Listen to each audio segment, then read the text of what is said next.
Ibhoza-ke le imkhokhele 10K. Mfethu lapho usehleli nje laphaya uyacabanga ukuthi ama-promises ababewenza ne-boyfriend yakhe.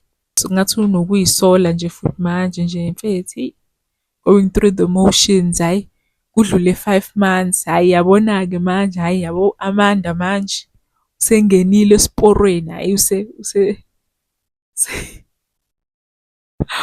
useyakhruza, usemkantshubomvu kulo mkhakha lo. Namaklayenti mfana aphuma ayangena ayashintshana. Kudlule 10 months futhi, hhayi. Lokhane ephushile nje umshikashika shuthi wonke lo 10 months lo, hhayi. Iyasebenza intombazane, hhayi busy girl, the girl is focused, the girl is, hey, iyasebenza man. Amanda lo Amanda usekhuluma nomngani wakhe lo owamfaka la, iBerry le yamfaka.